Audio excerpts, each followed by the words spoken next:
The Lumia 1020 remains one of my all-time favourite phones, despite the, well, quirks. Let's start with the pros. The large 1/1.5 inch oversampling computational photography 41 megapixel camera with full OIS was utterly groundbreaking in 2013. This was a full 6 years before the Android and then iPhone world started experimenting with pixel-binned high megapixel cameras.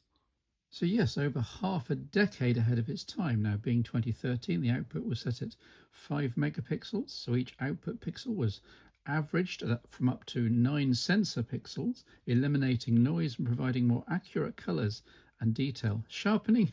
No need. This was staggeringly clear and natural, even in low light, thanks to the OIS.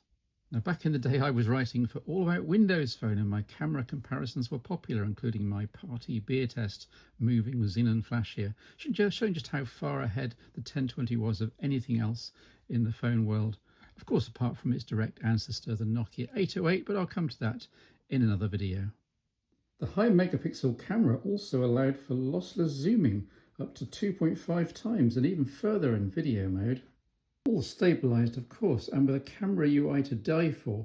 This is still talked about in hushed tones in tech camera circles. An optional Qi charging shell clipped on to give wireless charging, which was nice, plus the camera grip added DSLR-like feel and top-up charging. So why didn't this phone imaging monster take over the world? Now, it did sell relatively well, but running Windows Phone proved a stumbling block to many, not least because Microsoft was getting cold feet about the operating system.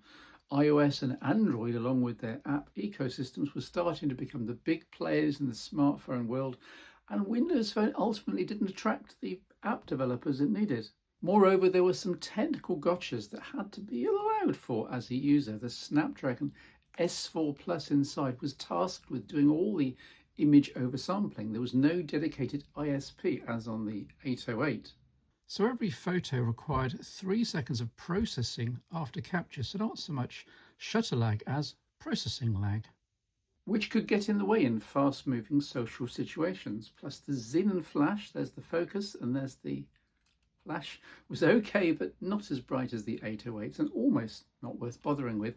And there was no micro SD card expansion, so you had to fit all your data, apps, media and images into 32 gigabytes. Not an easy task, even in 2013. Ultimately, like the 808, the 1020 was an imaging demonstrator, somewhat hampered by the use of a dying OS and underpowered internals, but it remains close to my heart and I'm never parting with it.